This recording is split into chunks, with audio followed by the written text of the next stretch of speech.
मित्रों, पहला विषय तो मैं एक दुखद समाचार हमारे लिए है उससे शुरू कर रहा हूं। हमारे एक विधायक बादशाहपुर के श्री राकेश दौलताबाद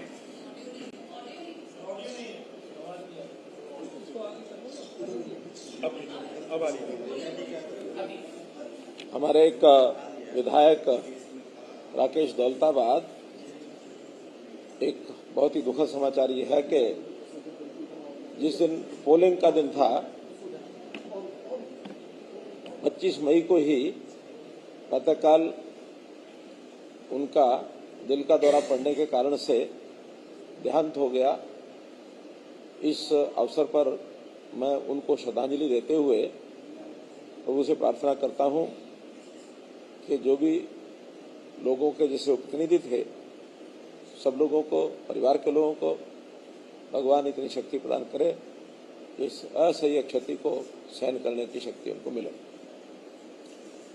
मित्रों, जैसा 25 मई चुनाव का दिन था, चुनाव समाप्ति के बाद सब लोग अपने अपने क्षेत्र में एक आंकलन करते हुए, और कल हम लोगों ने 27 तारीख को अपनी एक रिव्यू मीटिंग की, और उस रिव्यू मीटिंग के आधार पर मैं आप लोगों के सामने जो विषय रख रहा हूं वो ये है कि हरियाणा की 10 की 10 लोकसभा सीटें और करनाल की विधानसभा सीट 11 की 11 कमल खिलाकर हम 4 जून को मोदी जी की झोली में डालेंगे। ये अलग बात है कि मार्जिन वेरी करता है, अलग अलग जो कॉर्नर से रिपोर्ट आई है उसमें कहीं ज़्यादा मार्जिन है, कहीं कम मार्जिन है, और न केवल पार्टी के लोगों की ओर से बल्कि इंडिपेंडेंट राय रखने वाले लोगों से भी हमने जो जानकारियां ली हैं उसमें 100% रिजल्ट ये भारतीय जनता पार्टी के फेवर में आ रहा है।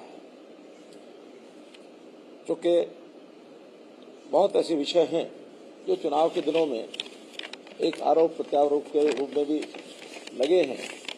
मैंने तो हमेशा यही कहा है कि कांग्रेस एक प्रकार से हार का जो एक मुख्य कारण उनका, उसके कारण से बौखलाई बातें उन्होंने की हैं। देश भर की बातों में भी उनके नेताओं ने उसी प्रकार से कहा, और हरियाणा के बारे में भी इसी प्रकार की जो हरियाणा के नेता हैं उन्होंने कहा है। देश भर में तो अभी तक 6 चरण हो चुके हैं, 7वां एक चरण बाकी बचा है 1 जून को, और इन 6 चरण में भी मुझे ऐसा लगता है कि हम 360 और 370 के आसपास पहुंचे हैं, यानी एनडीए मिलाकर। और 7वें चरण में मेरा ऐसा मानना है कि निश्चित रूप से 400 को पार करेंगे। उसके बहुत बड़े सॉलिड रीजन है, कारण है। बड़ा कारण तो ये है कि मुख्य रूप से 2 ग्रुपों में ये प्रतियोगिता चल रही है। इसको चुनाव कहें, लड़ाई कहें, युद्ध कहें, प्रतियोगिता कहें, कुछ भी कहें, जिसमें एनडीए की तरफ का हमारा एक निश्चित सारा सिस्टम देश भर की जनता को पता है कि कौन प्रधानमंत्री बनेगा, कौन हमारी टीम है, कितने हमारे दल हैं, कौन उसमें डोमिनेट कर रहा है। जहाँ दूसरे दल का जो प्रश्न है यूपीए का, तो यूपीए में यानी कोई अपना एक सर्वमान्य नेता वो चुन नहीं सके हैं, और उसका सीधा कारण ये है कि मत भिन्नता इतनी ज़्यादा है कि वो दल कहीं कहीं मिलके भी लड़ रहे हैं, कहीं कहीं आपस में एक दूसरे के खिलाफ भी लड़ रहे हैं। अगर वो हरियाणा और पंजाब में कांग्रेस और आम आदमी पार्टी मिलकर लड़ रहे हैं तो दिल्ली में आमने सामने लड़ रहे हैं। इस प्रकार से और अन्य प्रांतों में भी अन्य पार्टियों के भी ऐसे विषय हैं। कोई किसी प्रकार का सामंजस्य उनका दिखाई देता नहीं है। नेता के नाते हर किसी के मन में लार टपक रही है कि जैसे कल ही यूपीए जीत करके और प्रधानमंत्री बनने वाले हैं। इस प्रकार का विषय ये हम सबको ध्यान में है।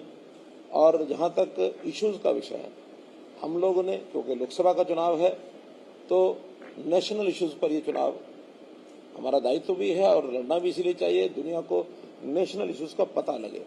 अन्यथा लोकसभा का चुनाव हो और उसको गली मोहल्ले पर लाके खड़ा किया जाए तो ये अपने आप में लोकतंत्र के साथ धोखा है। हाँ, जब कभी चुनाव विधानसभा के होंगे, जब कभी चुनाव लोकल बॉडीज के होंगे तो उन विषयों को वहाँ रखना ही चाहिए। लेकिन आज देश में, पूरे देश का स्थान दुनिया में क्या बना है, हमारे देश के लोगों में कितना अपने आप में विश्वास जागा है, चाहे वो राम जन्मभूमि का विषय हो और चाहे धारा 370 का हो, चाहे 3 तलाक की बात हो, चाहे गरीबों के लिए स्कीमें बनाने की बात हो, उसमें आयुष्मान की बात है, उसमें हर घर में जो सुविधाएं दी गई गरीब परिवारों में उनको प्रधानमंत्री आवास योजना के अंतर्गत मकान बना के दिया, घर घर में पानी पहुंचाया, हर घर में बिजली पहुंचाई, हर घर में गैस सिलेंडर पहुंचाया और गरीब लोगों के लिए आयुष्मान भारत का कार्ड जिसकी गारंटी सबकी दी है। और इसी प्रकार से किसानों के लिए, किसानों की भी जैसा एमएसपी है, जैसा किसान सम्मान निधि है। अब किसान सम्मान निधि विषय ऐसा है जो कहीं मांग नहीं आई थी, लेकिन एक संवेदनशीलता के आधार पर प्रधानमंत्री जी ने स्वयं आगे बढ़ करके कि किसान, खास करके छोटा किसान, उसको ये राहत 6,000 रुपये की साल की अगर मिलती है तो अपना बीज खरीद सकता है, खेत में कोई खर्चा होता है उसको अपना पूरा कर सकता है, छोटे छोटे खर्चे उसके पूरे करके और बाद में फसल का पूरा जो पैसा है वो अपने घर ले जा सकता है। तो ऐसी बहुत चीज़ें हैं। हमने उसमें स्टेट की ओर से भी बहुत चीज़ों को यानी एड ऑन किया है। जैसा ये हमारा आयुष्मान भारत है, इसके अंदर हरियाणा ने भी 1,20,000 के बजाय 1,80,000 लिमिट करके और चिरायु हरियाणा ये योजना आगे बढ़ाई कि हम इनको भी प्रदेश की ओर से इसका जो सारा खर्च है वो वहन करेंगे। यहीं तक नहीं रुके, 1,80,000 से 3 लाख तक, इसमें एक नॉमिनल 1,500 रुपये साल का लेकर के और वो 5 लाख का बीमा उनका भी किया। और अब तो उसके बाद जो हमने घोषणा कर रखी है चुनाव शुरू होने से पहले, नोटिफाई अभी होनी है वो, लेकिन उसमें एक प्रकार से इसको यूनिवर्सल कर दिया कि सब लोग 5,000 रुपये का एक प्रीमियम दे करके और अपने आप को उसमें जोड़ सकते हैं, कोई आयु का हिसाब नहीं है। तो ऐसी योजनाएं बहुत बनाई हैं। जहाँ तक आयुष्मान भारत 70 साल से ऊपर के लोगों का है, उसमें इंडिविजुअल के लिए 5 लाख रुपए का बीमा 70 साल से ऊपर के लोगों का, वो भी हमने अपने संकल्प पत्र में ये जारी कर चुके हैं। तो ऐसी लोकहित की योजनाएं, ऐसे नेशनल इंटरेस्ट के इश्यूज आज निर्णय प्रक्रिया में मोदी जी, अमित शाह जी, इनका देश और दुनिया में धाक जमी है कि कितने कॉम्प्लिकेटेड इश्यूज होते हैं, उसको कैसे सरल तरीके से और उसका निर्णय ले लेते हैं। अब कांग्रेस के लोग हमेशा डराते रहे क्या कि अगर आपने राम जन्मभूमि के विषय को हाथ लगाया, अगर आपने 370 को हाथ लगाया तो गृह युद्ध हो जाएगा, देश में खून की नदियां बह जाएंगी। लेकिन मैं पूछना चाहता हूं, क्या किसी के शरीर पर कोई खरोंच आई? कितना स्मूथली ये सारे काम हुए। राम जन्मभूमि का कोर्ट ने निर्णय दिया और 370 का जो अमेंडमेंट है वो सरकार लेके आई और किसी ने, बल्कि जम्मू कश्मीर के लोग उसमें आज प्रसन्न हैं। जम्मू कश्मीर के लोगों को लगता है कि हम देश की मुख्य धारा में आ गए। जो वहाँ के लोकल लीडर्स जो अन्याय करते थे उस अन्याय से वो बच गए। सरकारी खर्चा जितना दिखा दिया जाता था, कोई ऑडिट नहीं होता था, वो ऑडिट वहाँ होने लग गया। एससीज को जो रिजर्वेशन वहाँ होता नहीं था, वो एससीज को रिजर्वेशन मिलने लग गया। नौजवानों को रोजगार के साधन, इंडस्ट्री को वहाँ जाने का मौका, ये सब मिले हैं। कुल मिलाकर जम्मू कश्मीर की जनता भी इस विषय को सराहती है। जो कांग्रेस के लोग यानी मुसलमानों को अपना एक वोट बैंक मान के चलते हैं, आखिर उनके प्रति अगर उनकी बहुत ज्यादा लगाव और सहानुभूति होती तो मुस्लिम महिलाओं के साथ ये अन्याय लगातार न चलता, जो अन्याय 3 तलाक के रूप में मुस्लिम महिलाओं को झेलना पड़ता था। मोदी जी ने उसको समाप्त किया। मेरा कहना कहीं है कि मुद्दे राष्ट्रीय थे और इन लोगों ने जानबूझ करके और छोटे छोटे मुद्दों पर लेकर के आए कि जनता को हम कैसे बहका सके, कैसे उनको झूठ बोल करके उनको आकर्षित कर सके। इससे बड़ा झूठ नहीं हो सकता कि हम सरकार में आएंगे तो हम 1 लाख रुपया हर गरीब महिला, नौजवान, बेरोजगार उसके खाते में डालेंगे, जिसका उन्होंने कहा कि अगस्त के महीने में आपको इतना पैसा मिलेगा। मैं ऐसा उनसे पूछता हूँ, मेरा प्रश्न है कि कभी हिसाब किताब तो पढ़ा होगा उन्होंने थोड़ा बहुत। अगर हिसाब किताब लगा लें तो ऐसी जनता 130 करोड़ में से अगर मानो 40% भी हो तो 52 करोड़ बनती है। अगर यानी 40%, अगर 30% भी कर लें तो ये 40 करोड़ बनती है। 40 करोड़ लोगों को अगर 1-1 लाख रुपया दे दिया तो कितना चला जाएगा? 40 लाख करोड़। और देश का बजट आज कितना है? इस साल में बजट तो भी पेश हुआ है। टोटल बजट 48 लाख करोड़ है। अगर 48 लाख करोड़ में 40 लाख या 52 लाख करोड़ केवल एक स्कीम में देने के लिए तैयार हो गए हैं तो भाई ये तो कोई भी सरल आदमी पूछेगा, आप पैसा लाओगे कहाँ से? अगर एक ही स्कीम के ऊपर देश ने चलना और बाकी सारा देश बंद करना है तो देश बंद नहीं होने वाला, इनकी दुकान जरूर बंद है। तो ऐसे ऐसे झूठ, ऐसे ऐसे किस्से इन लोगों ने लोगों को सुनाए हैं। अब आम आदमी भ्रमित होने में थोड़ा उसको लगता है कि शायद 1 लाख मिल रहा है। इन्होंने पिछली बार भी कहा था कि हम युवकों को 72,000 रुपया मिनिमम आय की गारंटी देते हैं, यानी अगर नहीं भी वो कुछ करता होगा तो 72,000 रुपया उसके खाते में जाएगा। उस 72,000 को उन्होंने 1 लाख किया, जबकि प्रधानमंत्री जी कहते हैं कि नहीं, हम युवाओं को तो स्किलिंग कराएंगे, उनको स्किलिंग करा के उनको लोन देंगे, इंटरेस्ट माफ करेंगे, लेकिन काम खुद करना पड़ेगा।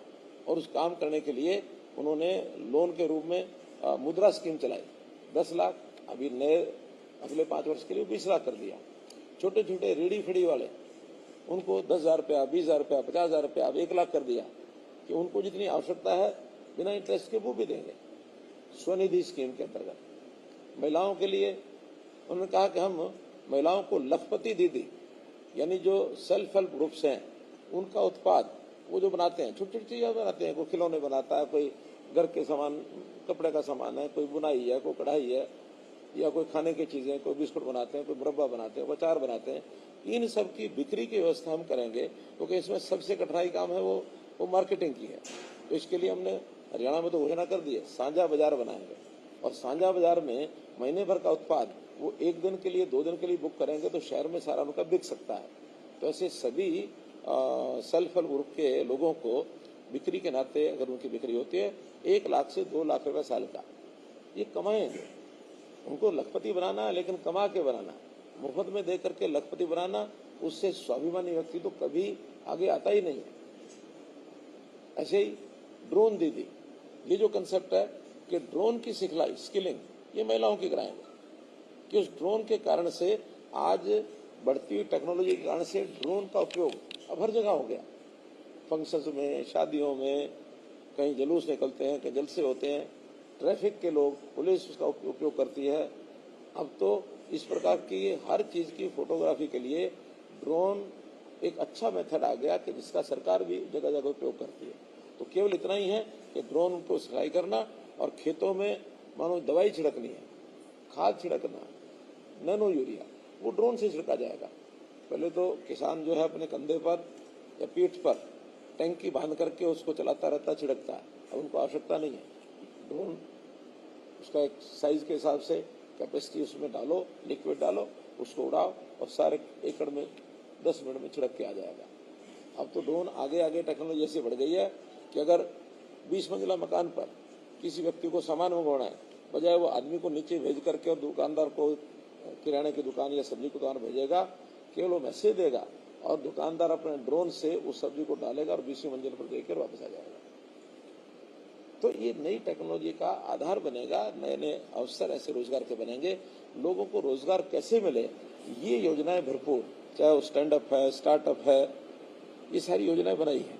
उसमें से अप्रेंटिसशिप, हमारा हरियाणा में देश भर के अंदर अप्रेंटिसशिप का जो प्रयोग चल रहा है, उसमें एक बड़ी संख्या में, क्योंकि हर इंडस्ट्री, हर गवर्नमेंट का ऑफिस 5% लोगों को अप्रेंटिसशिप रख सकता है बिना किसी एग्जाम के। केवल एग्जाम दे के आओ अपना, और अप्रेंटिसशिप में 6 महीने का उनका अप्रेंटिसशिप रखो और जाओ। तो इस प्रकार की सारी चीज।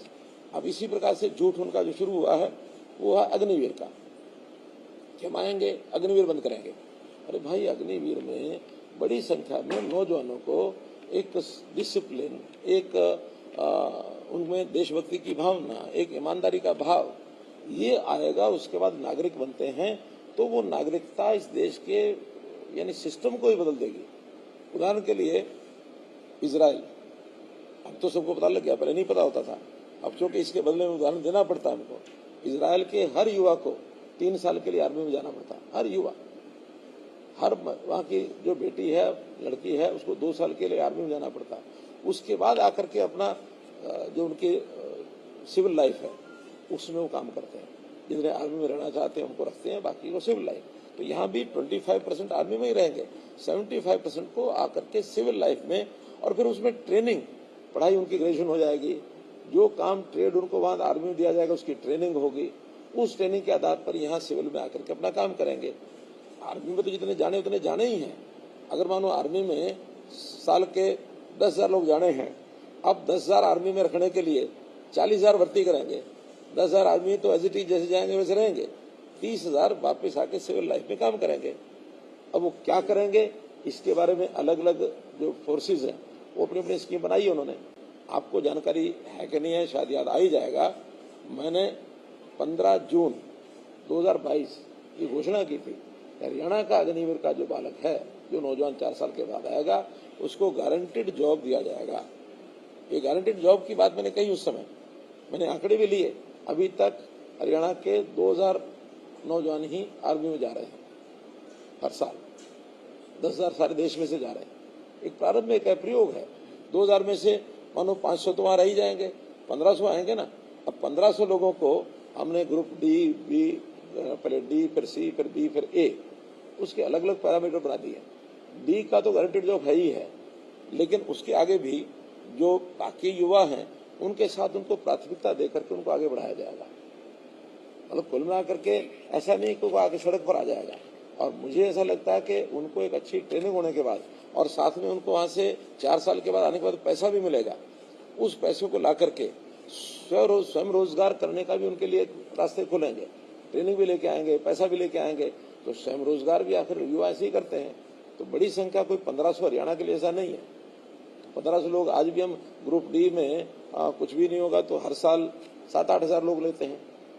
तो 1500 अगर वो आते हैं तो बाकी तो खुला है ये रास्ता। उसमें से सी में भी जाएंगे, बी में भी जाएंगे, ए में भी जाएंगे। कोई भी व्यक्ति जो आना चाहेगा सरकारी नौकरी में, उसके लिए गारंटेड जॉब है। हाँ, आने की इच्छा नहीं करेगा तो उसकी मर्जी है। इस प्रकार से जो इनके जो झूठ बोलने वाले विषय हैं, इसको जरूर हमने निकाला भी है, उठाया भी है। चुनाव के संबंध में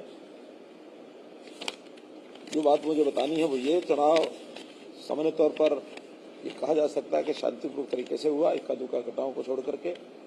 लेकिन कुछ स्थानों पर, खास करके मैं नाम लेके कहूंगा, कांग्रेस के लोगों ने बोगस वोटिंग भी कराई है और उस बोगस वोटिंग को हमने सख्ती से रोकने की कोशिश की है। फिर भी चूंकि हर बूथ पर पर्याप्त पुलिस होने के बावजूद भी कहीं ना कहीं जो उनको मौका मिलता है तो हमें कुछ बोगस वोटिंग करने का जो समाचार मिले हैं। अभी ठीक है कि उसको आज चैलेंज करने का समय भी निकल गया, चैलेंज करते भी नहीं है, लेकिन पहले जितनी होती थी उससे कम हुई है, फिर भी हुई है। इसका भी एक संज्ञान हम आगे भी लेंगे, इस प्रकार से ना हो। एक बात मुद्दा साहब ने खास करके मेरे खिलाफ कही, अभी कल ही कही, क्या कि ये तो बौखलाहट है जिसमें से ये उल्टे सीधे बयान दे रहे हैं। और मैं उस बयान पर आज भी कायम हूं। मैंने स्टेज से बयान दिया कि कुछ कर्मचारी, क्योंकि कर्मचारी बहुत बड़ी संख्या में 3-3.5 लाख, अब मैं सबके बारे में नहीं कहा, लेकिन ऐसे कर्मचारी जो पॉलिटिकली एफिलिएशन दिखाते हैं अपने, ऐसे लोगों की पहचान भी हो रही है। बल्कि उसमें से कुछ लोगों को हमने सस्पेंड भी कर दिया, नोटिस दिया। उस नोटिस के बाद उनका जो भी उनके खिलाफ कार्रवाई करनी होगी करेंगे। लेकिन चूंकि सारा कुछ एम्प्लॉइज हर बूथ के ऊपर उनका एक सिस्टम होता है, वहां कांग्रेस के लोगों के लिए बहुत कुछ किया जा सकता है। एम्प्लॉय गड़बड़ करने पर आ जाए, मैंने उनको वार्न किया था कि अब जो कुछ आप कर रहे हैं आपको नजर रखी जाएगी और जिस किसी का भी कोई हमको ऐसा प्रमाणित मिलेगा तो 4 जून तक आपका, 4 जून के बाद हमारा विषय। और मैंने हमारी जो सरकार, हमारे मुख्यमंत्री बाकी सबको कह दिया कि इनकी लिस्टें बनवाओ, लिस्टें बनवा करके और 4 जून के बाद इनके खिलाफ निश्चित कार्रवाई करेंगे। क्योंकि आखिर लोकतंत्र का मजाक है ये। यानी कैसे, जैसे कहावत कही जाती है, क्या खेत ही बाढ़ को खाने लग जाएगी, बाढ़ ही खेत को खाने लग जाएगी तो खेत को बचाएगा कौन? आखिरी कर्मचारियों का दायित्व है कि एक निष्पक्ष चुनाव लोकतांत्रिक तरीके से कराएं, ये हमारी कर्मचारियों की है। अभी तो 4 मुझे ध्यान में है, लेकिन और रिपोर्ट सब आ रही है। और उन 4 में ग्रॉस इंडिसिप्लिन किया नहीं, वो इसके कारण से नहीं हुआ। वो तो और क्या है कि एक नियम होता है आचार संहिता का कि कोई भी पॉलिटिकल पार्टी ऐसा कोई काम घोषणा नहीं कर सकती जिससे वोटर के ऊपर प्रभाव पड़े, उसको आकर्षित करने के लिए। और सरकारी कर्मचारी भी ऐसा कोई काम नहीं कर सकता जिसके कारण से वोटर के ऊपर उसको परेशान करने के लिए और वो सरकार से, क्योंकि सरकारी कर्मचारी है तो सरकार से ही दूर होगा, अगर दुखी होगा तो, जिसके कारण से वो वोटर क्षीण हो जाए। अभी एक ऐसा सर्कुलर निकाल दिया जिसके कारण से 2 महीने ओल्ड एज पेंशन लगभग 25,000 लोगों की रुक गई, जबकि ऐसा निकाल नहीं सकते नोटिस। जो चीज आचार संहिता 16 मार्च को थी, 16 मार्च के बाद 4 जून तक कोई नया सर्कुलर, हाँ लॉ एंड ऑर्डर की स्थिति को मेंटेन करना है या इस प्रकार का कोई आपात स्थिति आ जाए उसके लिए सरकार कर सकती है, लेकिन नॉर्मल रूटीन का कोई नियम, इम्प्लीमेंटेशन भी जो पहले हो रही है, नई इम्प्लीमेंटेशन आचार संहिता से लेकर के और आचार संहिता समाप्ति तक कुछ नहीं किया जा सकता।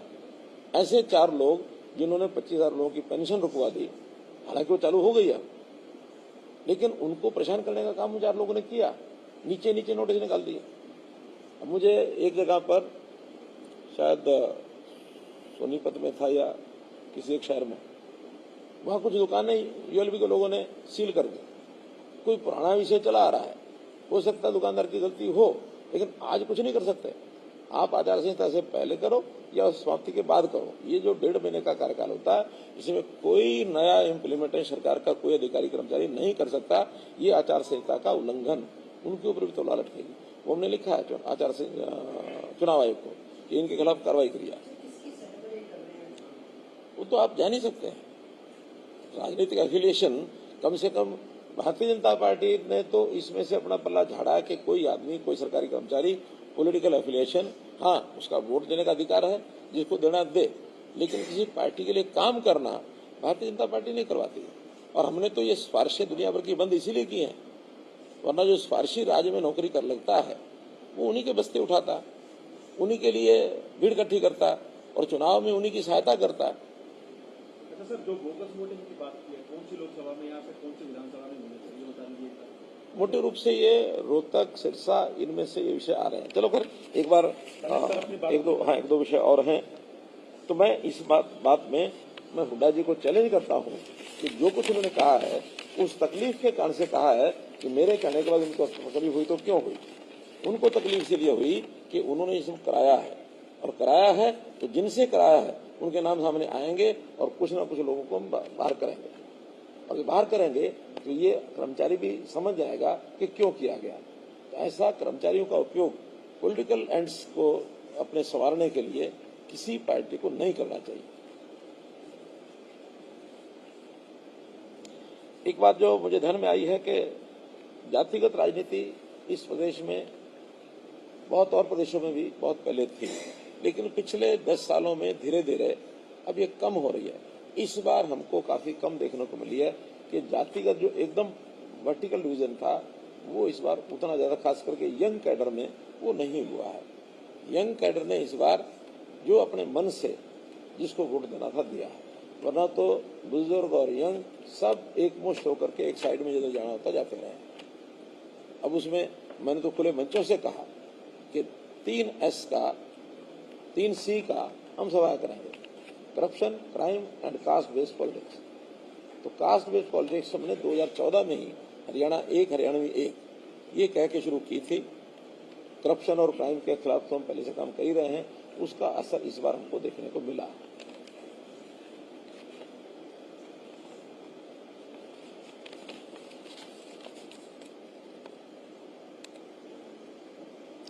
मित्रों, मोटे रूप से तो ये सब विषय थे। कुछ किसानों के बारे में, जो किसानों का मुखौटा उड़ करके कुछ जगह पर हमको मिले, उसका भी मैं पहले कह चुका हूँ, कह कर देता हूँ कि किसान विरोध नहीं है।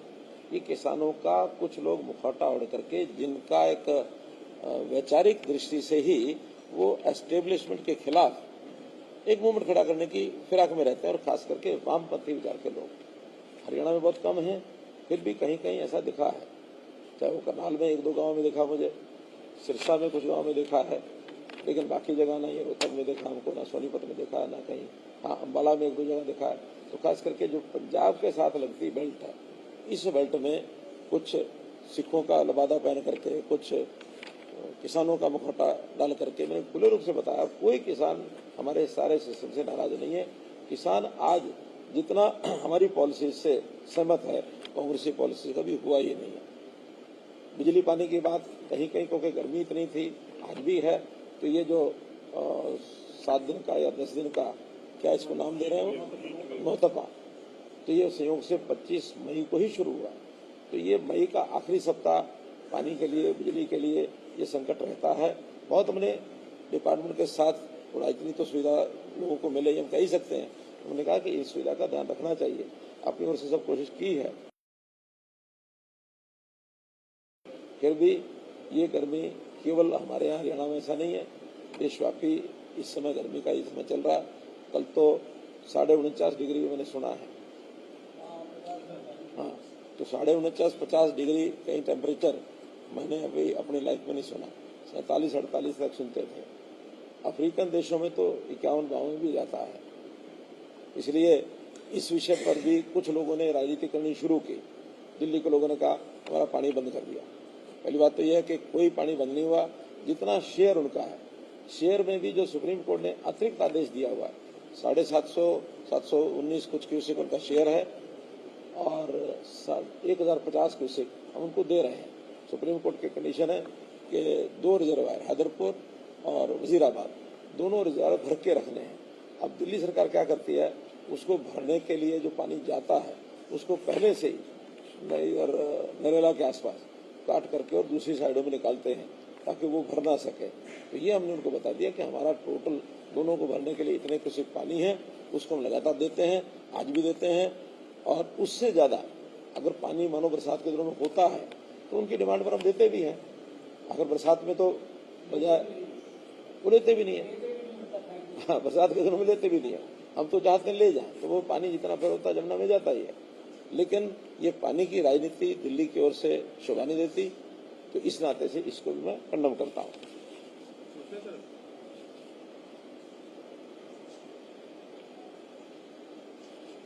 एक विषय सरपंचों का भी आया हमारे सामने।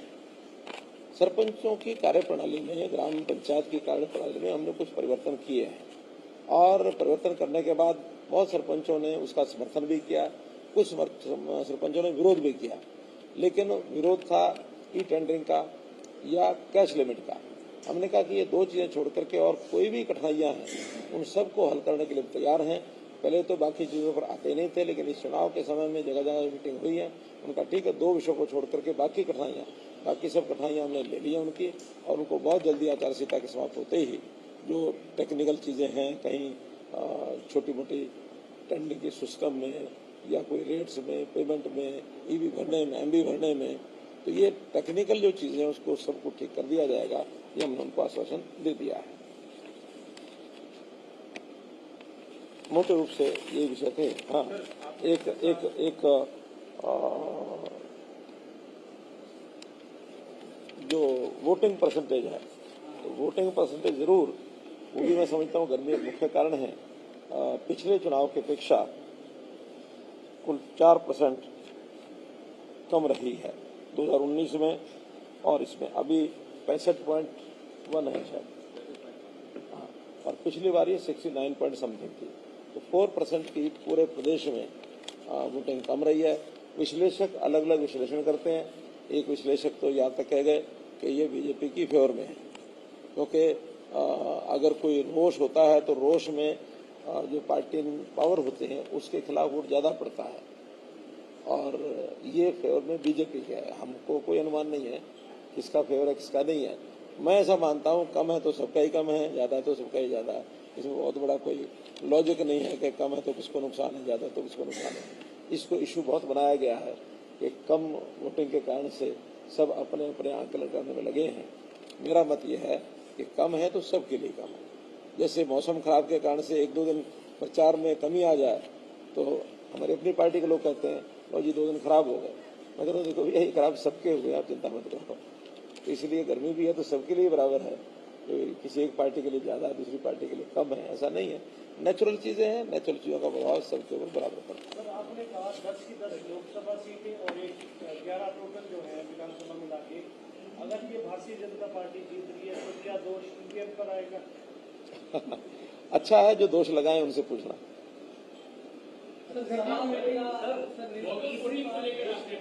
हाँ जी, हमने उस समय वर्बली बताया है, उन्होंने नोट किया होगा, लेकिन अब चूंकि पोलिंग ऐसा विषय है बोगस वोटिंग, उसको उसी समय जो रोका जाए तो रोका जाए, और उस समय नहीं रोकी, एक बार वोटिंग हो गई तो उसका कोई प्रमाण मिलता नहीं। आपके तो बूथ के साथ 4 बूथ की बात की जा रही थी, पन्ना प्रमुख थे, चुनाव बूथ को कैसे मजबूत करना है, तो ऐसी स्थिति में कैसे बोगस वोटिंग ऐसा है, कुछ बूथ हमारे प्रभाव के रहते हैं, कुछ बूथ विपक्ष के प्रभाव के भी होते हैं।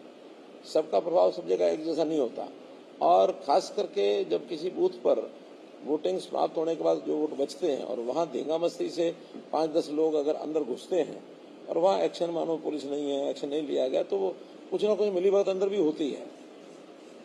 क्योंकि हम ये कहें कि बिना मिलीभगत को अपने आप कर गए, आखिर बटन दबाने वाला भी दबाता है, वोट डालने वाला भी दबाता है, एक एक करके जाएंगे। उस समय या तो दबाव उनके ऊपर होता है। हालांकि आखिरी 1 घंटे में पुलिस बहुत अलर्ट रही है सब जगह, और बहुत जगह रोका भी है। मैंने पहले बताया ना कि इतनी जितनी पहले होती रही है उससे तो कम हुई है, पहले भी होती थी खूब, लेकिन अब चूंकि एक ईवीएम का सिस्टम आ गया, और पहले बैलेट होता था, बैलेट में तो काउंटिंग में भी दिक्कत आती थी, अब ईवीएम में काउंटिंग में दिक्कत नहीं है, बटन दबाया सब सामने आ गया, कर लो भी नोट, तो नोट हो जाता है। मॉक पोलिंग भी होती है।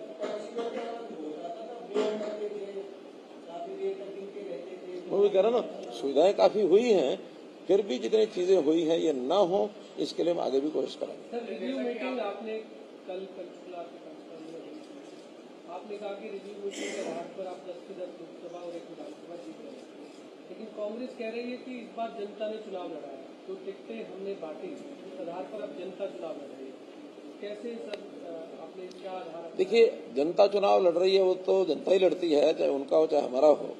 अंतर पड़ता है व्यवस्थाओं को देख करके ध्यान में आता है। मैं स्वयं लगभग 35 बूथों पर उस दिन गया हूँ, करनाल लोकसभा की सभी 9 की 9 विधानसभाओं में, कहीं 2 पर, कहीं 4 पर, कहीं 3 पर जाना तो वहाँ होता है, भी अपने टेबल हैं उनको जरा मिल लिए, एक बार अंदर बूथ में राउंड लगाए। मैंने वहाँ देखा कि उनके मैक्सिमम जगह पर पोलिंग एजेंट भी नहीं थे। पोलिंग एजेंट उन्होंने पेड रखे हुए थे, और पेड पोलिंग एजेंट जो होते हैं वो कितना दिन रुकेंगे और क्या ध्यान रखेंगे। एक स्थान पर तो ऐसा अनुभव भी आया, एक पोलिंग एजेंट उनका था कांग्रेस का, अब उन्होंने सवेरे ना तो उनको नाश्ते की व्यवस्था की, ना उनको भोजन की व्यवस्था की, वो चाय का व्यवस्था, भोजन, नाश्ता अब सब करते हैं, तो हम भी कहते हैं बिहारी पोलिंग पार्टी भी और आप भी सब उसमें करो, पार्टी व्यवस्था करती है उसका। तो वहाँ वो भोजन करने के बाद वो कांग्रेस एजेंट कहता है कि मारे वाला ने तो ना चाय भेजी ना खाना भेजा, अब बीजेपी वाला का खाना खा के वोट तो मैं बीजेपी को ही दूंगा।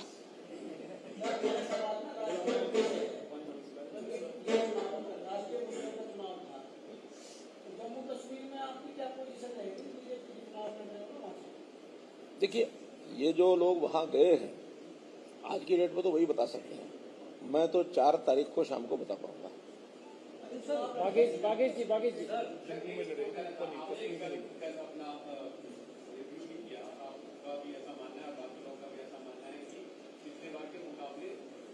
मार्जिन है वो कम रहेगा। पिछले बार आप 20 से लेके 50% तक का मार्जिन आता आपका जीत के ऊपर, तो क्या ये कम मार्जिन, और अब जैसे आप बता रहे हैं कि 2 जगह पे बोगस वोटिंग भी हुआ, तो क्या ये कहीं ऐसा है कि उन 2 जगहों पे बीजेपी को नुकसान होगा अगर मार्जिन कम है, या वहाँ पे हमारी स्थिति ठीक नहीं है? देखिए, दोनों बातें अलग अलग हैं। बोगस वोटिंग होना अलग बात है, जन समर्थन का बढ़ना अलग विषय है। जैसे मैंने बताया कि इस बार जातिगत जो बैरियर है, जो पहले जितने सुदृढ़ होते थे इस बार उतने सुदृढ़ नहीं रहे, सब जातियों ने वोट हमको दिया है, उसमें से वोट परसेंटेज हमारा बढ़ा है। बोगस वोटिंग नहीं होती तो शायद मार्जिन हमारा और ज्यादा बढ़ता। तो बोगस वोटिंग का मैं विषय निकाला है, लेकिन ये नहीं कि सारा ही कोई बिल्कुल सब चुरा लिया। कुछ बूथों पर शिकायत आई है, वो आगे ना आए इसके लिए हमारी चुनाव मशीनरी को भी देखना होगा, सावधानी बरतनी होगी। अच्छा सर, रोहतक लोकसभा की बात करूँ, पिछली बार अरविंद शर्मा जी ने काफी कम मार्जिन से चुनाव 7,500। हाँ, तो अब की बात तो दीपेंद्र हुड्डा ने काफी मेहनत किया उस लोकसभा में, क्या लगता है आपको? मेहनत करने में तो कोई कम पिछली बार थोड़ी कम छोड़ी थी, पिछली बार भी कमी नहीं छोड़ी थी।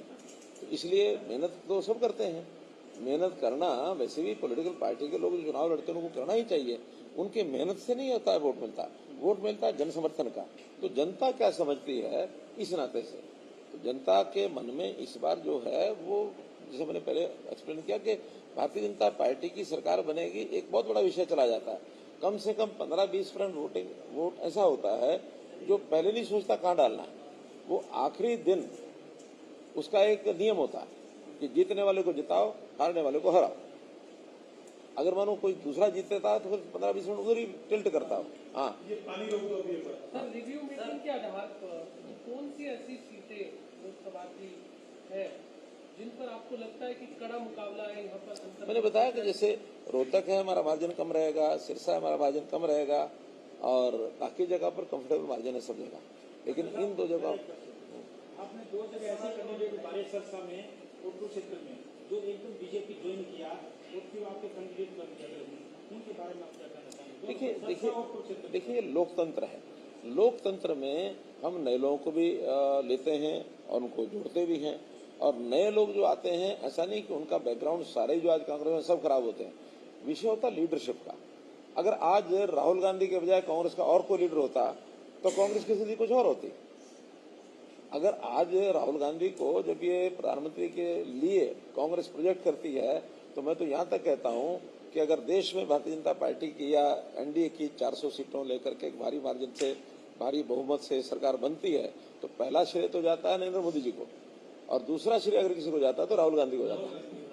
अच्छा सर, आपकी लोकसभा सीट की बात करना चाहूंगा सर, आपकी लोकसभा सीट की बात करना ये पहले आप हाँ एक नरेंद्र मोदी की भाजपा की सरकार बनती है तो हरियाणा के लिए क्या प्राथमिकता है वो रहेगी आपको लगता है? मुझे देखिए पहली बात होती है जो रनिंग गवर्नमेंट होती है उसकी प्राथमिकताएं कोई बदलती नहीं है, वो रनिंग गवर्नमेंट पहले से ही अपना तय होता है। फिर हमारा जो संकल्प पत्र है उस संकल्प पत्र में सब एकदम स्पष्ट है कि हमने जो लोगों को, गरीब लोगों को सुविधाएं देनी है, ज्यादा देनी है।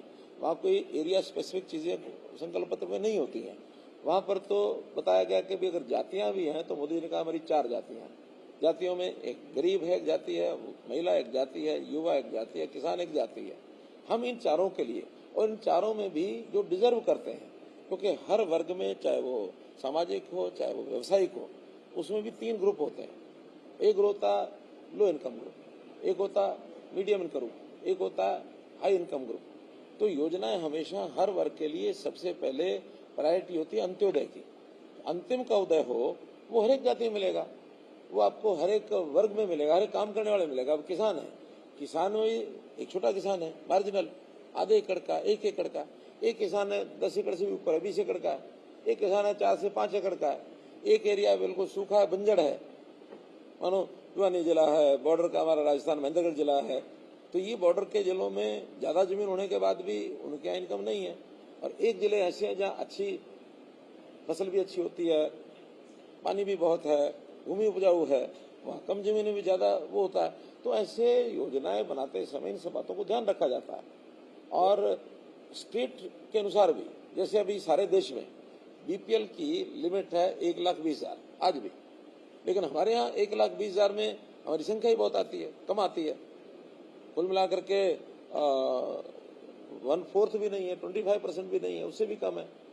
हमने उसको फिर बढ़ा करके 1,80 किया ताकि कुछ और उसमें कवर हो जाए, उससे हमारी संख्या डबल हो गई। तो एरिया वाइज भी होता है, कुछ एरिया ऐसा जहाँ 1,20 में भी इतनी ज्यादा जनसंख्या है कि उनको सब फैसिलिटी दे नहीं सकते, गरीबी बहुत है। हरियाणा फिर भी comparatively we are well of.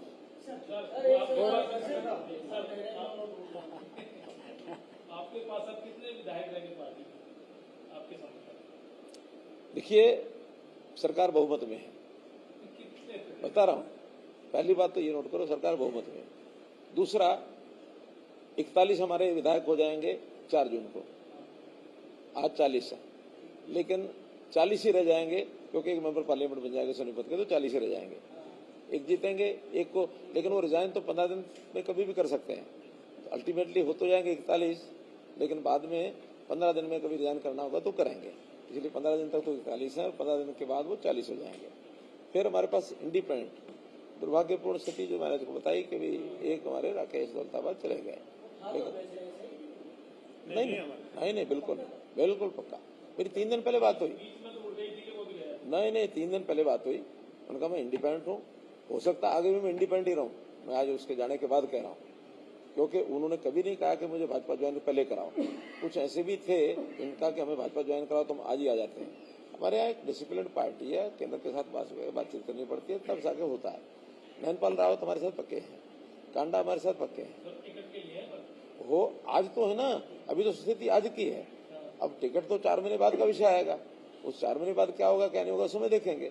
और टिकट हम कोई ऐसा थोड़ी कि देंगे कि नहीं देंगे, कोई फाइनल थोड़ा कि नहीं देंगे, दे भी सकते हैं नहीं भी दे सकते हैं, आज हमारा निर्णय नहीं, लेकिन आज वो हमारे साथ खड़े हैं। ऐसे ही 2 आदमी जेजेपी के एकदम पक्के हैं हमारे पास। कौन? जुगराम सिहाग और रामनिवास, ये बाकायदा नाम लेके बता रहा हूं मैं, जिन्होंने हमारे मंचों पर जाकर के सारा काम लोकसभा में किया है। तो 41 और 2 43 और 2 45, नहीं कोई कमी नहीं, नहीं इसलिए कमी है कि एक ने तो रिजाइन कर दिया 89, एक डेथ हो गई 88, तो 88 में 45 हैं तो है ना, इसलिए मेजोरिटी तो हो गई। इसके बाद कुछ लोग ऐसे हैं जो अनडिसाइडेड मानस में हैं, उनके नाम मैं नहीं बताऊंगा, वो ही बताएंगे लोग। नहीं कांग्रेस में नहीं है, ना इधर है ना उधर। इसलिए सरकार एकदम पूर्ण बहुमत में सरकार नहीं ये अच्छा विषय है, इसलिए जरूरी इसलिए है कि अब इसमें पहली बात तो कि नो कॉन्फिडेंस मोशन स्वीकार करेंगे कि नहीं करेंगे। नियम सामान्यतः ये होता है कि कोई भी सदन विश्वास मत ले लेता है तो 6 महीने में नो कॉन्फिडेंस नहीं आता है। एक दूसरा, जिस आधार पर उन्होंने शोर किया है, अगर वो इतने मजबूत होते तो कांग्रेस वाले अपने 30 विधायकों के साइन करा के और नेता प्रतिपक्ष के नाम से पत्र जाना चाहिए गवर्नर को। गवर्नर को पत्र उनका एक ऑफिस का एक इंचार्ज वो भेज रहा, किसी एमएलए के साइन नहीं है। आखिर गंभीर तो बने ना। और ऐसे ही अगर वो इससे 30 के साइन करा के भेजेंगे, फिर गवर्नर अगले स्टेप लेंगे कि जेजेपी वाले 10 लोग वो भी साइन करके भेजो, कहीं निकट तो पहुंचेंगे। इंडिपेंडेंट की बात तो बाद में आएगी, इसलिए वो कहीं भी निकट नहीं पहुंचते हैं। जब निकट नहीं पहुंचते हैं तो शोषा चलाने के लिए कुछ भी छेड़ दो। तो शोषा छिड़ा, उस शोषे को पंक्चर हो गया, टाइट ऑफिस हो गई, करें जो कुछ करना। एक चुनाव से अलग क्वेश्चन है, आम आदमी पार्टी लगातार कहती है कि मीडिया को आजादी मिलनी चाहिए, लेकिन पंजाब सरकार ने जी न्यूज को ब्लैक आउट कर दिया पंजाब के अंदर, खबर न बनाई। ये कांग्रेस के चचेरे भाई बन गए हैं ना, क्योंकि आखिर कांग्रेस ने 1975 में क्या किया था, ये किया था। अब इनको लगता है कि शायद वही रास्ता अपना लें, तो वो रास्ता अपनाएंगे तो ये कहीं का नहीं रहेंगे। मीडिया स्वतंत्र रहना चाहिए। हाँ, एक बात मैं जरूर मीडिया से अपील करता हूं कि मीडिया को बायस नहीं होना चाहिए। मीडिया सत्य दिखाए, पक्ष की बात है पक्ष की करे, विपक्ष की बात है विपक्ष की करे, और जो किसी ने कहा वो करे। अपना मत अपने लेखों के माध्यम से, अपने संपादकीय के माध्यम से, मीडिया को अपनी बात कहने के अधिकार हैं। वो कोई संपादकीय लेख लिखें, लेकिन किसी और के मुंह में डाली हुई बात को वो ना लिखें। जो कुछ कोई कहता वो लिखें, और किसी एक तरफ टिल्ट भी ना हो। जो कहा है ठीक है, हमें पता है कि विपक्ष के लोग हमारी आलोचना करेंगे, हम विपक्ष के करेंगे। निर्णय मीडिया ने भी नहीं करना, निर्णय जनता ने करना। कुछ आप पूछ रहे थे? कि जो परिवार पहचान पत्र है उसमें जो करेक्शन होना था वो पिछले 6 महीने से बंद है, लोग बड़े परेशान। ऐसा कि परिवार पहचान पत्र अपने आप में एक यूनिक और बहुत बड़ा एक प्रोजेक्ट है, किसी प्रदेश में लागू नहीं है, किसी देश में लागू नहीं है। उसमें कुछ जो छोटी मोटी ऐसी शिकायतें हैं, शिकायतों के कई आधार हैं। एक आधार तो है कि कहीं जेन्युइन गलती हुई है, उसको ठीक करेंगे।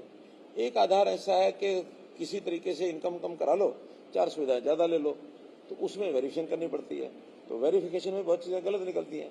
एक आधार ये है कि 5 लोगों का परिवार है, अब क्योंकि 5 लोगों के परिवार को 5 लाख रुपए का बीमा होना है, क्यों ना ऐसा करें, इसके 2 बना लें, तो 5 लाख उस परिवार को मिल जाए, 5 उसको मिल जाए। या इनकम का जो पार्ट है वो एक साइड में पूरा कर दो, दूसरी साइड में कम कर लो। अब दोनों परिवार हैं, मानो 2 लाख पर खड़े, पूरा परिवार 2 लाख पर खड़ा है, और 2 परिवार बना के एक को 3 लाख पर ले जाओ, एक को 1.5 लाख पर ले जाओ, तो 1.5 वाले को तो कम से कम फायदा मिल जाए। तो ऐसी कुछ चीजें हैं जो इंटरनली ध्यान में आ रही हैं। इसका रास्ता क्या निकलेगा अभी चुनाव के बाद, हम लोग अपील जरूर करेंगे कि जो है वो सत्य है वो बताओ। जो सत्य ना जेन्युइन कोई है, हमने उसको ठीक किया। आज भी कम से कम 2 लाख से 2.5 लाख चीजें जो त्रुटियां हैं उसको वेरीफाई करके ठीक किया है। अब इस समय आज की डेट में लगभग 47,000 एप्लीकेशन ऐसी हैं जिनको डिसाइड करना बाकी है।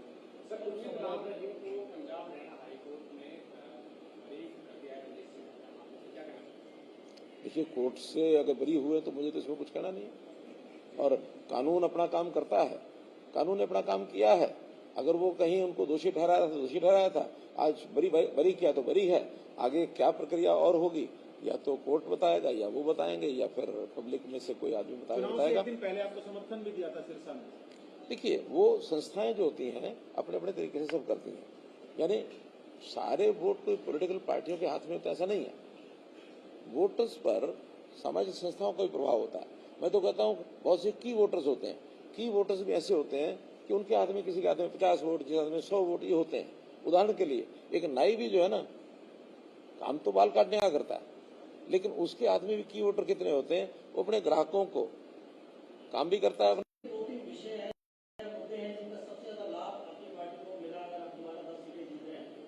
और दूसरा विषय था कि क्या इस बार महंगाई और बेरोजगारी भी मुद्दे थे इलेक्शन में? देखिए, विपक्ष ने भले उठाए हों, लेकिन महंगाई कोई मुद्दा नहीं है। और मैं आपको आंकड़ों सहित बता देता हूं। अगर आप में से कुछ लोग मेरी बात का जवाब दे देंगे तो आपको अपना पता लग जाएगा, तो मैं बताऊंगा। एक विषय होता है डीए।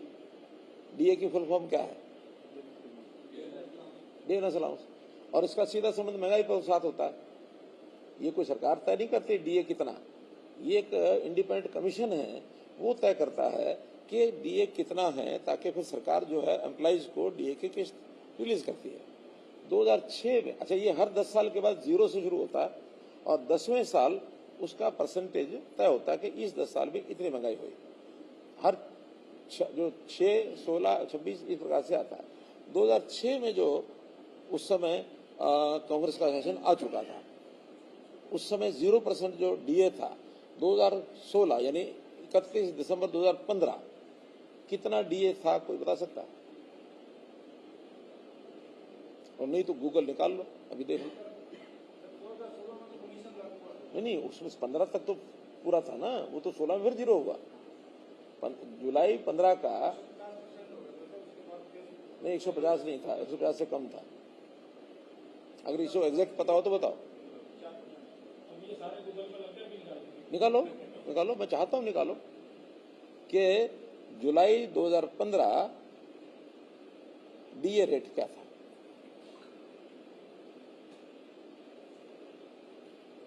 क्योंकि हाथ कंगन को आरसी क्या, पढ़े लिखे को फारसी क्या। अभी हम तो तय नहीं करते, प्राइस कमीशन तय करता है। आप विपक्ष में होते तो ये तर्क देते? हाँ, ये वाला यार महंगाई कोई इशू नहीं। नहीं, मैं तर्क यही देता, सरकारी आंकड़ों पर देता, केवल कहने से थोड़ी होता। उस वक्त की सरकार पर मतलब आरोप तो नहीं लगाते कि महंगाई हो रही। नहीं, उसमें महंगाई थी ना, वही तो मैं आंकड़े बता रहा हूँ कि 2006 से 2016, और मैं बताता हूँ, आप निकालते रहना, 125% लास्ट है ना, 125। हाँ, लास्ट जुलाई 2015 में ये घोषित आंकड़ा है कि हर एम्प्लॉय को अपना जो स्केल है उसमें 125% और जोड़ करके सैलरी मिलती रही है महंगाई के कारण से। 2016 में 1 जनवरी फिर 0 हो गया, और 0 होने के बाद फिर वो हर साल बढ़ता है। आज 2024, अब इस बार कितना, अभी 24 तक कितना पहुंच गया ये बताओ? 50 हो गया। 8 साल में 50% हुआ। 2 साल का अनुमान लगा लो कितना और हो सकता है। अगर 8 साल में 50 हुआ तो 2% में 6 दूनी 12%, कितना हो जाएगा? 50 10 60, और 2-3% फालतू लगा लो, 63। नहीं, 64 नहीं, 62-63 लगाओ। मैं 62-63 इसलिए कह रहा हूं कि कहाँ 125, कहाँ 62-63, कितना हुआ महंगाई? बीजेपी की सरकार में 4 या 5% बढ़ता है, तो उस समय कितना बढ़ता था? 10% भी बढ़ जाता। मैं वही तो कह रहा हूं, और क्या कह रहा हूं कि उस समय 10-12% बढ़ता था हर साल। इस समय 4 से 5% बढ़ रहा है। और ये विश्वव्यापी एक फैक्टर है कि 3-4% इन्फ्लेशन सारी दुनिया में, अमेरिका में भी होता, रशिया में भी होता, चाइना में भी होता, हर देश में। और ये इन्फ्लेशन एक प्रकार से इतना 3-4% ये हमारे प्रोग्रेस में होना ही चाहिए। अगर कहीं 0% इन्फ्लेशन रह गया तो इकोनॉमी खराब हो जाएगी। 3-4% बढ़ता है उसी हिसाब से, क्योंकि सैलरी भी बढ़ती है। अगर 0, नहीं, मैं स्टेट में फाइनेंस मिनिस्ट्री था, मैं स्टेट में फाइनेंस मिनिस्ट्री था। एक अभी आधा सवाल हुआ, आधा जवाब हुआ उनका। अगली बात आपने दूसरा कहा, महंगाई के साथ रोजगार, बेरोजगारी, इसको खत्म करने में पहली बात तो सारा रोजगार सरकार अपने डिपार्टमेंट्स में नहीं देती है, बहुत कम परसेंटेज होता है। हमने पिछले 8.5 साल तो 10वां साल चल रहा है समझो, इस समय तक 1,30,000 नौकरियां तो दी हैं स्टाफ सिलेक्शन कमीशन ने, और शायद 10 से 12 होंगी, हाँ तो 10 से 12 होंगी HPSC में, तो 1,40 कुल हो गई। और यही फिगर कांग्रेस के टाइम पर 86,000 थी। जो हमारी 1,46,000 नौकरियां हमने 9.5 साल में या 9.25 साल में दी है, हो सकता है इन 4 महीने में कुछ और रिजल्ट बाकी बचे हुए 5-10 हजार वो भी हो जाएंगे, तो हमारा ये 1,50 तक पहुंच जाएगा। उनका 86,000 था। तो पहली बात तो सरकारी, हमारी जिम्मेदारी सरकारी नौकरी की होती है। दूसरा, उस समय नौकरियां बिकती थी। आज नौकरी का मैं हाथ उठवा के पूछता हूँ, भाई किसी का कोई एक पैसा लगाओ तो बताओ कि नहीं लगा जी। एक गांव में 20, 30, 50, 40, और ये हमारा बहुत बड़ा मुद्दा है चुनाव का। हालांकि नेशनल इश्यूज हैं, लेकिन जनता इसको अपने आप उठाती है कि भी सरकार में ईमानदारी जरूर है, ईमानदारी है। इस सरकार में बाकी चीजों का लाभ हमको हुआ है, घर बैठे डोर डिलीवरी।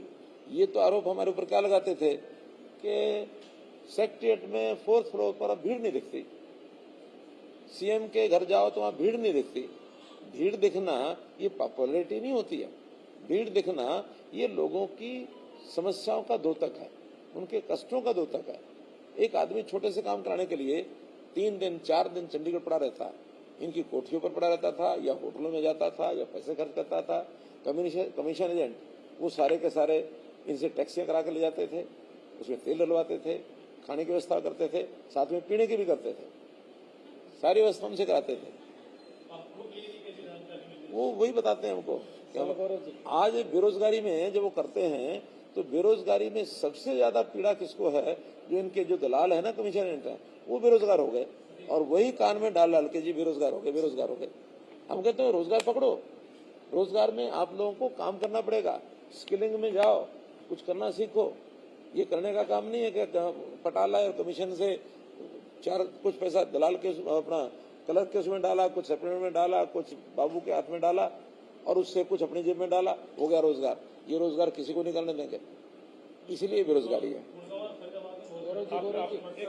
गौरव जी, प्रचार के दौरान जो इलेक्शन में हमारे जो सांसद थे, जिनको से रिपीटेटिव टिकट दी थी, उनको विरोध का सामना करना पड़ा था गाँवों में, इलाकों में, और लोगों का ये था कि हमारे सांसद में 5-10 साल हो गए, हमें कभी टिकट और प्रचार के दौरान आए, और जैसे आपने दावा किया कि 10 की 10 सीटें जीत जाएंगे, तो उनमें से कुछ रिपीटेटिव सांसद भी, कुछ हैट्रिक भी लगाएंगे, तो वो दोबारा लोगों के साथ उनको दोबारा विरोध का सामना ना करना पड़े। तो पार्टी ने इसको लेकर के क्या कुछ नई रणनीति तैयार होगी? देखिए, वैसे पार्टी के अध्यक्ष जो होंगे वो ज्यादा अच्छी तरह उत्तर देंगे। आज संयोग से हमारे जो चीफ मिनिस्टर हैं वही पार्टी के प्रदेश अध्यक्ष हैं, रणनीति बनाएंगे। फिर भी सहायक की भूमिका में, सहयोगी की भूमिका में, सलाह देने की भूमिका में रहूंगा। आपकी बात को जरूर ध्यान रखेंगे। इतना जरूर बता सकता हूं कि लोकसभा का जो सदस्य है, विधायक, इन दोनों में बहुत अंतर होता है। लोकसभा के सदस्य का एरिया बहुत होता है, उसको 150 से 200 दिन दिल्ली रहना पड़ता है।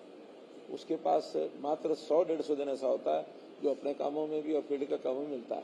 विधायक को चंडीगढ़ रहने का काम होता है सेशन में 20 दिन 22 दिन, और बाकी हर सप्ताह मानो 1 दिन 2 दिन वो अपनी मीटिंग्स में जाता है, तो 50 से लेकर 100 दिन वो, तो कुल मिलाकर के ये 150 दिन व्यस्त रहता है, और वो 200-225 दिन व्यस्त रहता है। उसका एरिया 9 गुना है, इसका एरिया सिंपल 1 गुना है। तो विधायक और सांसद में अंतर बहुत होता है। फिर लोग जो हैं स्वाभाविक रूप से, जिनको पता नहीं होता भी सांसद का काम क्या है, विधायक का क्या है, सरपंच और म्यूनिसिपैलिटी वालों का क्या है, हर छोटी बड़ी समस्या को लेकर के सब लोग जो हर जगह जाते हैं, उनका तकलीफ है, जाएंगे। हम लोग उसमें ज्यादा लोगों की तकलीफ कैसे हल कराएं, इसके लिए मैकेनिज्म अपना पहले से भी है पार्टी का, और मजबूत करेंगे। सर एक लास्ट क्वेश्चन है, हरियाणा में इंडियन नेशनल, आपने कैसे तय कर दिया लास्ट? जवाहर जी ने कहा ना लास्ट क्वेश्चन, अरे आप कितने सवाल पूछ सकते हो, आप शुरू करो। उसके बाद में एक आखिरी सवाल मैं पूछूंगा। सर, हरियाणा में इंडियन नेशनल लोकदल को इस बार लोकसभा चुनाव में कहा देखते हैं, क्योंकि पिछली बार 2019 के लोकसभा चुनाव में 2% वोट उनका आया। चुनाव आयोग के नियम के अनुसार यदि 2 बार लोकसभा और विधानसभा चुनाव में 6% वोट अगर नहीं मिलते हैं तो पार्टी सिंबल छीन सकता है। इस बार आप कैसे देखते हैं? और साथ में जेजेपी का भी अगर हम जिक्र कर लें, क्योंकि जेजेपी का भी कितना परसेंटेज वोट आप देखते हैं इस बार चुनाव में? देखिए, पहली बात तो कि उन पार्टियों का रिव्यू मैंने नहीं कराया है, ना किया है, ना मेरा अधिकार है, मैं क्यों करूंगा। हाँ, इतना जरूर है कि उन्होंने पहले भी स्टेटमेंट दी थी इंडियन नेशनल लोकदल ने कि हम इस बार प्रयत्न हमारा ये है कि हमारे वोट 6% से बढ़ जाएं ताकि हमारा रजिस्ट्रेशन कायम रहे। ये उनकी अपनी स्टेटमेंट है, तो इसलिए वो अपना प्रयत्न कर रहे हैं कि यहाँ 6% पर वो बने रहें। सीट को जीत रहे हैं ऐसा तो ना उन्होंने क्लेम किया और ना ही हमको लगता, ना मुझे लगता कि आपको लगता है। ऐसा कोई विषय नहीं होता कि भाई किसी खड़े होने से लाभ हो या हानि हो। एक समीकरण बनते हैं, उन समीकरणों में अपने अपने समीकरण सब लेते हैं। एक लास्ट सवाल ये कि सर हुड्डा साहब आपको लेकर बयानबाजी करते रहते हैं और आप भी हुड्डा साहब के ऊपर पलटवार करते रहते हैं, लेकिन आपकी लोकसभा सीट पर दिव्यांशु बुद्धि राजा को उम्मीदवार के तौर पर जब उतारा गया तो तमाम जो दूसरे राजनीतिक दल थे उनका ये कहना था कि हुड्डा और खट्टर साहब के बीच में गुप्त डील हुई है। ये क्या डील है? अच्छा है कि हुड्डा साहब से पूछ लो आप वो बताएंगे, क्योंकि मैंने तो नहीं, मैंने डील के लिए हाथ नहीं बढ़ाया। उन्होंने कोई बढ़ाने की कोशिश की हो और आगे के लिए कुछ उनके मन में हो कि चलो ऐसा खड़ा कर दो। पहली बात तो ये है कि वहाँ उन्होंने बहुत प्रयत्न किए, कई लोगों पर कोई खड़ा होने के लिए आया ही नहीं। हाँ, ये नौजवान थे, इन्होंने हिम्मत की, चलो भाई ठीक है, इस बार हिम्मत करके एक पहला चुनाव लड़ने का अनुभव कर लें तो बढ़ जाए। लेकिन इनके चुनाव में भी किसी प्रकार को कोई दम दिखा नहीं था, इतना ही था कि चुनाव उनको लड़ना था और हमने तो ये था कि भी अपना चुनाव लड़ना, बाकी सब लड़ना, तो जितना चुनाव जिस ढंग से लड़ना चाहिए हमने पूरे ढंग से लड़ा। मैंने 16 रोड शो किए हैं गाँव क्षेत्र में, ग्रामीण क्षेत्र में, जिसमें 211 गाँव के अंदर प्रत्यक्ष मेरा जाना हुआ।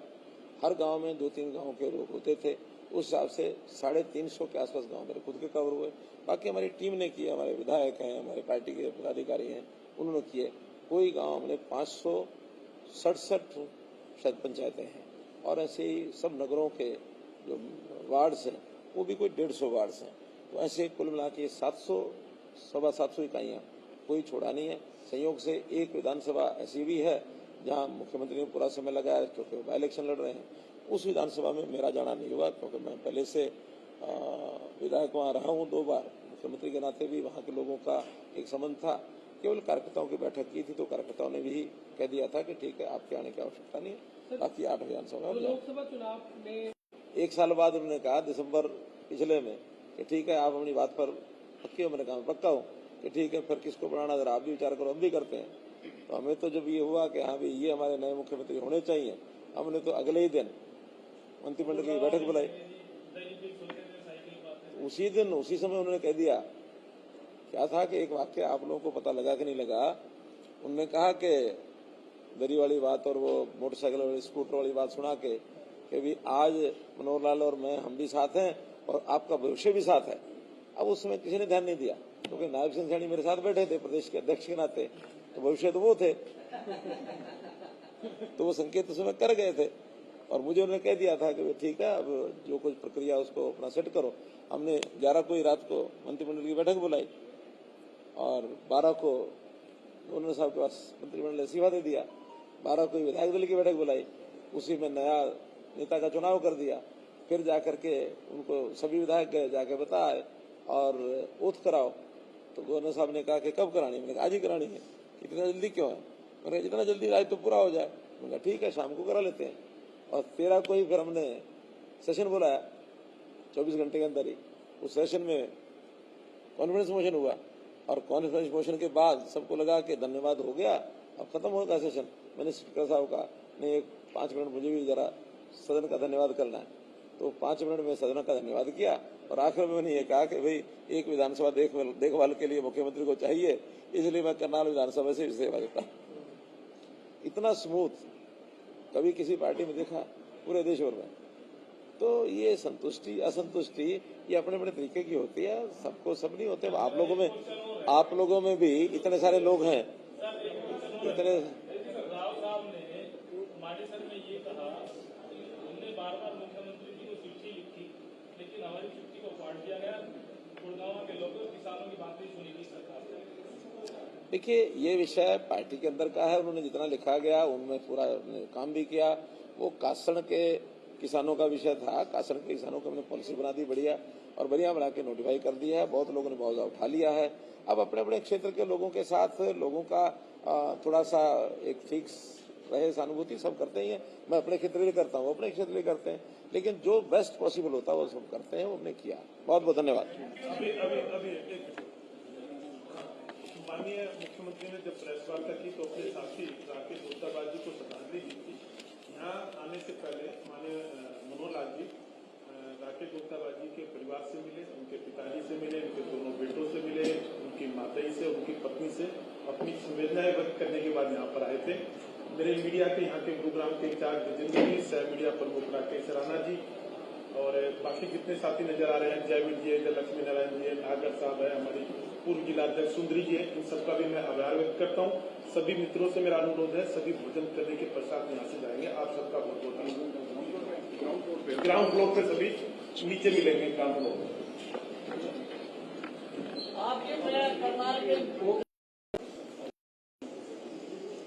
गुरु कमल भारतीय जनता पार्टी के कार्यक्रम ऑफिस कार्यालय में आप सभी मीडिया साथियों का अभिनंदन है, स्वागत है। आज की प्रेस वार्ता हरियाणा के पूर्व मुख्यमंत्री माननीय मनोहर लाल जी, जो करनाल से भारतीय जनता पार्टी के लोकसभा प्रत्याशी भी हैं, चुनाव हो चुका तो परिणाम आना है, वो प्रेस वार्ता को संबोधित करेंगे। इस बीच मैं जवाहर यादव भारतीय जनता पार्टी का मुख्य प्रवक्ता हूं। मेरे मित्र अरविंद सैनी जी भारतीय जनता पार्टी के मीडिया के हरियाणा के प्रमुख हैं। शर्मा जी अभी हमारे उपाध्यक्ष है, जिलाध्यक्ष बाहर होने के कारण वो आज इस कार्यक्रम को देख रहे हैं और मैं माननीय मुख्यमंत्री जी से अनुरोध करूंगा प्रेस वार्ता को संबोधित करें। मित्रों, पहला विषय तो मैं एक दुखद समाचार हमारे लिए है, उससे शुरू कर रहा हूं। हमारे एक विधायक बादशाहपुर के श्री राकेश दौलताबाद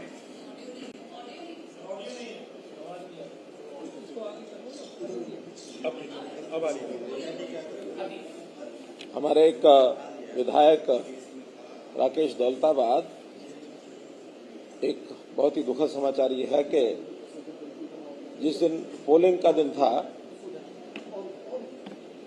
25 मई को ही प्रातःकाल उनका दिल का दौरा पड़ने के कारण से देहांत हो गया। इस अवसर पर मैं उनको श्रद्धांजलि देते हुए प्रभु से प्रार्थना करता हूं कि जो भी लोगों के जैसे प्रतिनिधि थे, सब लोगों को, परिवार के लोगों को भगवान इतनी शक्ति प्रदान करे, इस असह्य क्षति को सहन करने की शक्ति उनको मिले। मित्रों, जैसा 25 मई चुनाव का दिन था, चुनाव समाप्ति के बाद सब लोग अपने अपने क्षेत्र में एक आंकलन करते हुए और कल हम लोगों ने 27 तारीख को अपनी एक रिव्यू मीटिंग की और उस रिव्यू मीटिंग के आधार पर मैं आप लोगों के सामने जो विषय रख रहा हूं वो ये है कि हरियाणा की 10 की 10 लोकसभा सीटें और करनाल की विधानसभा सीट 11 की 11 कमल खिलाकर हम 4 जून को मोदी जी की झोली में डालेंगे। ये अलग बात है कि मार्जिन वेरी करता है, अलग अलग जो कॉर्नर से रिपोर्ट आई है उसमें कहीं ज़्यादा मार्जिन है, कहीं कम मार्जिन है, और न केवल पार्टी के लोगों की ओर से बल्कि इंडिपेंडेंट राय रखने वाले लोगों से भी हमने जो जानकारियां ली हैं उसमें 100% रिजल्ट ये भारतीय जनता पार्टी के फेवर में आ रहा है।